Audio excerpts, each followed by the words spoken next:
Good morning. It is Monday, the 23rd of March. I'm Maeve McMahon and you're watching Europe Today. Your daily look at the stories shaping Europe and beyond, live here on Euronews. Coming up, all eyes on the Middle East. Iran is warning of a strong response if US President Donald Trump follows through on threats to target Iranian power infrastructure within 48 hours. As the conflict enters its 24th day, tensions are rising with no clear breakthrough in sight, and growing concerns over global energy supplies as disruptions in the Strait of Hormuz continue to impact shipping. According to the Iranian Red Crescent, meanwhile, thousands of Iranians have been injured since the fighting began, with more than 1,000 civilians reported dead. In Lebanon, the toll is also mounting, with over 1 million people displaced. Meanwhile, in southern Israel, communities are recovering after recent strikes seriously injured locals. For the latest developments and to find out what to watch next, we're joined here on set by Euronews' Stefan Kobe.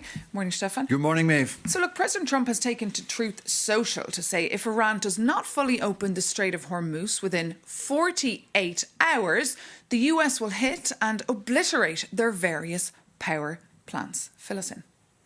Well, that ultimatum you just mentioned will expire tonight, and we're all trying to figure out what happens next. The president will travel to Memphis, Tennessee today for a domestic event, and hopefully he'll let us know, either on Air Force One or on the ground, what happens next. Now, together with strikes, potential strikes on Iranian energy infrastructure, the ongoing surge of U.S. troops to the Middle East could set the stage for a Battle of Hormuz, which would be, for the control of the Strait of Hormuz, could be a new phase of the war. Now, there are roughly 4,500 U.S. sailors and Marines on their way to the Middle East as we speak, including an infantry battalion landing team. Now, those forces are not coming to the area for decoration. They could be part of a new phase of the war, for instance, the invasion of critical Iranian oil infrastructure, the island of Kark, for instance, or other installations. And such an invasion would be an off-ramp for Trump. He could declare victory. He could bring relief to the battled oil markets, and he could keep the Iranians in check. So whether this will happen, of course, we have to wait. And that's the thing. It's hard to keep up with President Trump. His messaging keeps changing on this war. So what does that say, Stefan, about the kind of strategy here of the US? Well, strategy is a big word. It's pretty incoherent. So the day before he announced his ultimatum, which would be an escalation of the war, he said, well, we have basically reached our objectives and we're winding down. That does not really go hand in hand. And on Sunday, Secretary of the Treasury Scott Bessent said, he tried to justify Trump's contradictory remarks, saying that they're not mutually exclusive, and you have to escalate in order to de-escalate. So the situation has to get worse before it can get better. He also offered an interesting timeline. He said the war could go on for another 30 days or 50 days or 100 days. Now, Maeve, you picked your number.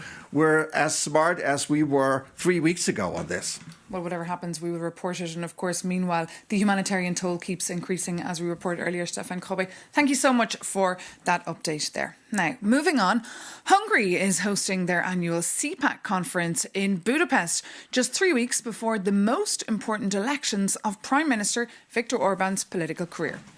In power for 16 years, the populist anti-EU leader is welcoming far-right allies today from Germany, Austria and Spain, among others. The CPAC gathering comes as Poland's Prime Minister Donald Tusk reveals that Viktor Orban could be leaking EU summit secrets to Russia's Vladimir Putin. For more, I'm joined here now on set by our Maria Tadeo. Good morning, Maria. Good morning. So we know also that President Trump has endorsed officially Viktor Orban ahead of this campaign, but he's not showing up at this CPAC. No, he is not. And also we should know the CPAC, of course, is a big conservative conference that has become aligned with the MAGA right and the MAGA world to some extent. And that includes, of course, the president of the U.S. But this is the international branch of it. It was held yesterday and opened yesterday in Budapest. Viktor Orban was the keynote speaker. And this was a conference beyond the traditional talking points, which, of course, center around the idea of no woke, no migration, yes to a Christian-led family-oriented society. Was really an event for the glory of Viktor Orban ahead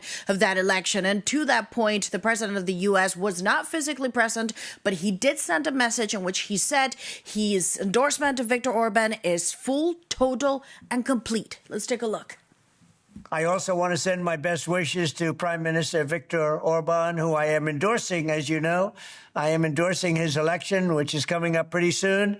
He has my complete and total endorsement, as a matter of fact. The Prime Minister has been a strong leader who's shown the entire world what's possible when you defend your borders, your culture, your heritage, your sovereignty, and your values. Our two countries are showing the way toward a revitalized West. We're going to be working hard together on energy, and you're going to be working and continuing to work very hard on immigration, because Europe has got to sort of get going a little bit. Well, Europe has to get going a little bit. You saw that in that message, the president of the U.S., really the full power of the Trump administration behind Viktor Orban. We're also expecting, not a date confirmed yet, but expecting a trip by the U.S. Vice President J.D. Vance, who has cited Viktor Orban as an inspiration when it comes to politics. You also had Marco Rubio, remember, on a tour in Central Europe just a few weeks ago. All of this power behind the re-election of Viktor Orban, who is trailing in polls. But of course, when you look at any election, as soon as you get close to voting day, and that is April 12th for the Hungarians, that poll usually narrows the distance between the two candidates. So you could see a tight race between Viktor Orban and Peter Magyar. For any European diplomat in Brussels, the capitals, all of them will tell you this is the most consequential election for Europe this year, because the clash between Budapest and Brussels is now total. And yesterday, Viktor Orban got a very friendly audience, but just 3 days ago, let's remember, at the European Summit, he was trashed by everyone, including the head of the European Council. Well, just on that point, we're also seeing a spat between the Poles and the Hungarians ahead of this election. Yes, over the weekend, all of this starts because of a report in the Washington Post, which said two things. Both accounts are explosive. One is that Russian intelligence worried last month that Viktor Orban is not polling strongly. And one of the ideas they floated to energize the campaign was to stage an assassination attempt.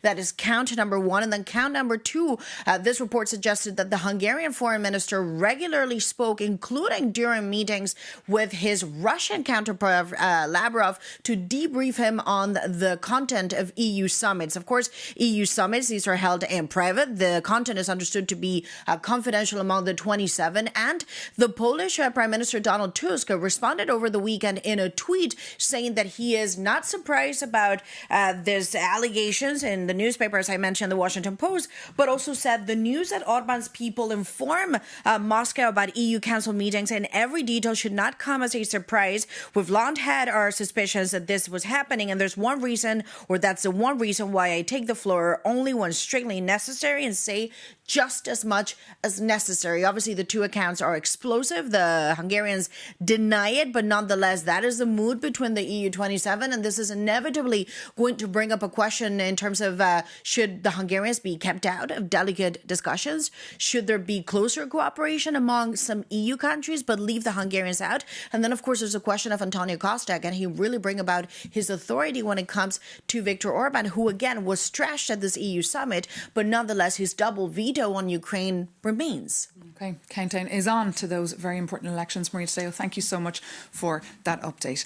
Now, coming up, we'll be joined by Bart-Jan Vector, the EU counter-terrorism coordinator. The Dutch diplomat is at the forefront of Europe's fight against terrorism and is in the spotlight today, given yesterday marks 10 years since the deadly Brussels bombings that took the lives of 32 people. 16 who were on board a metro just a stone's throw from the Euronews studio here in the EU quarter, and 16 who were inside the Brussels airport departure area just checking in for their flights. Good morning. Thank you so much for joining us here on Europe Today. So look, 10 years on now from those horrific Brussels attacks. For victims and their families watching this morning, what changes do you feel have been made here that makes Europe safer than it was back in 2016? Well, first of all, like you say, today is really the day that we think about all the victims like we did yesterday. There were national commemorations in Belgium. Why? Because this affected so many people. I think we all know people in some way have been affected by these attacks that reverberated really throughout Europe. Now, what I'd say to victims today is that we're in a much better place. We haven't seen this type of large-scale concerted attacks in Europe for the last 10 years or so. And that's very much thanks to, I would say, in the first place, the activities of our law enforcement, intelligence agencies throughout Europe. So that's obviously very reassuring as well for our viewers who are tuning in this morning. So what are the chances of dying today in a terrorist attack in Europe? Well, if you consider the number of attacks that we've seen a different kind of attacks. We've seen the more self-initiated attacks by lone actors, if you will. So IS, that was responsible for the terrorist attacks in Brussels 10 years ago, has really adjusted its strategies, which means that we've also had to adjust. So I would say that the chances are low, but what we see is that we're trying to grasp a new phenomenon, which is new, which is young people radicalizing very fast, radicalizing online, and that's something we have to grapple with today. And as someone who covered those terrorist attacks, I remember back 10 years ago, there was no trust between member states. There was very bad coordination as well between authorities. Has that improved today? Very much so, very much so. We've, in Europe, and I should say very much pushed also by the Belgians and the French, who of course were the first affected by these major terrorist attacks. Their services have very much put together, for instance, a task force together called Task Force Fraternité, to work together on these investigations, but also to push very much for efforts at European level, meaning that we've put in place interoperable databases. We've strengthened our borders. We exchange information much more fast at different levels, at national level, but also at European level. And mostly, what's very important is that at European level, was also beyond strengthening our borders, we've invested much more in relations and dialogues with third countries, because we know that the terrorist threat emanates also from beyond our borders very much. And we're reporting, of course, on the 24th day of the ongoing war in Iran. We've seen that Europol has warned there could be immediate repercussions for us here in Europe, be that violent extremism or cyber attacks. What are you seeing? Look, any situation of conflict and violence, instability in any region, always gives an opportunity to terrorists to assert themselves. And what we're seeing is, of course, that it creates a lot of narratives, a lot of propaganda online that, again, the young people that I mentioned before and many others will be affected by, can be influenced by. That being said, Iran has for a long time already been known as being what I would call a lethal spoiler, using terrorist tactics on our soil, instrumentalizing criminal networks, to carry out attacks, to basically disrupt our society, to target dissidents, cyber attacks. We've seen a range of, let's say, instruments used by the Iranians. So it's been on our radar for a long time. Of course, in the current context, you could argue that that threat will only increase. OK, Bart Vector, thank you so much for coming into us here on Europe Today on Euronews. But now, moving on, European car owners might have to pay up to €150 extra per day as oil prices surpass $100 a barrel. That's according to a new study by Transport and Environment, who argue that unless Europe weans off fossil fuels, it will always be vulnerable to geopolitical shocks. Our Jakob Yanis takes a look at how EU governments are grappling with this huge consequence of Trump's war on Iran. Next time you grumble at the petrol pump, who should you really be mad at? The oil companies, your government, or maybe you? The truth is, you're paying for a lot more than just the energy itself. In 20 EU countries, taxes swallow more than half the price of petrol. And the EU sets a minimal petrol tax, but national governments pile on the rest. So when the Iran war spikes oil prices, these heavy levies multiply the pain of your wallet. So are there any governments stepping in to ease the pressure? The answer is yes, and Spain is leading the charge. Prime Minister Pedro Sánchez just took drastic action, rolling out €5 billion emergency package featuring 80 different measures. The standard 21% VAT on fuel, electricity and natural gas will go down to just 10%. And for drivers, that cut is expected to knock about 30 cents of a litre of petrol. The retail price of butane and propane, so the gas used to power your stove and heat your home, will be completely frozen. Finally, the government is also temporarily suspending the tax on the value of electricity production and issuing direct fuel subsidies for farmers and fishermen. And some countries are following suit. Italy and Austria are already planning their own national tax cuts to shield citizens.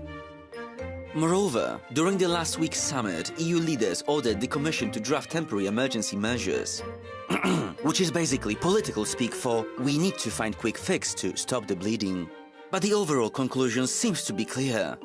The only permanent escape from volatile fuel prices is a faster shift to domestic renewables. So let's look again at Spain, because almost 60% of their power already comes from renewables. They end up being naturally shielded from these gas price spikes. And I just wish we had this kind of a sunlight here in Brussels.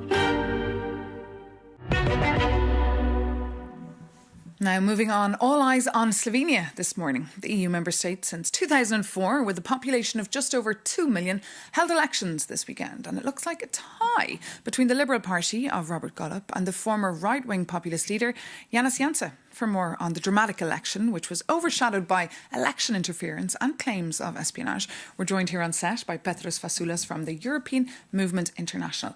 Good morning. So it was a tight race, Petros, but we saw the Liberals claiming victory. Indeed, this was as close as it can get. And in fact, the election itself, but also the campaign that preceded it, was worthy of a Netflix political drama. We've seen accusations of foreign interference, corruption. We have seen a very heated debate between two opposing politicians representing completely different views of the world. And as a result, I think the Slovenian voters were found guessing and delivered a very close result.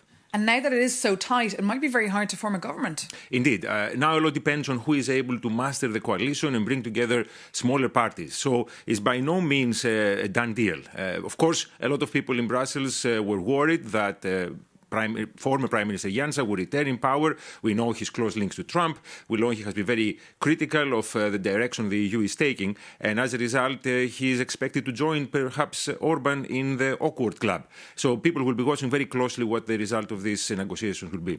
And as you said, the election campaign itself was very tricky. Indeed, indeed. And we saw once again that even a small election can master international interest. And of course, at the moment where we are, with external interference increasing in our politics, where democracy is under threat even internally, even a population of 2 million can make a huge difference. And that's why forces within and outside of the EU are trying to influence that result. OK, Petros Fasoulas from the European Movement International, thank you so much for your analysis there.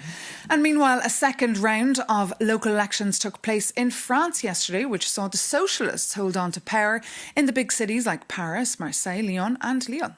For more on the outcome there, our France correspondent Sofia Katzinkova sent us this update. France's municipal elections have delivered one clear message tonight, and it's that the left is holding on to the major cities in France, including the capital Paris, where I'm currently standing. And behind me, left-wing supporters have just finished celebrating the victory of socialist mayor Emmanuel Grégoire. In the second largest city of France, Marseille, well, socialist Benoît Payon was also re-elected. But the left remains divided. The hard left of France Unbowed Party also made quite some significant gains this Sunday, even though they were excluded from alliances, especially by the socialists during the campaign, who accused France Unbowed of anti-Semitism. The far right failed to win some of the major cities that it was targeting, including Marseille and the southern city of Toulon. But in Nice, Éric Ciotti, an ally of the far right national rally, ended up winning. President Emmanuel Macron's Renaissance Party also made some major gains, including the southwestern city of Bordeaux. But this Sunday is more than just about local politics. It is also an early sign of how the battle of France's 2027 presidential election is beginning to take shape. Sofia Katsikankova there reporting for us on those elections. There was also, of course, local elections in Germany this weekend. For more on any of those elections or any of the stories that we're covering for you, you can, of course, visit Euronews.com, download our app or visit any of our social media sites. But that does bring this edition of Europe Today to an end. Thank you so much for your company and for tuning in. As always, you can always reach out and write to us as well whenever you feel like it. It's Europe Today at Euronews.com. Take care and see you soon on Euronews.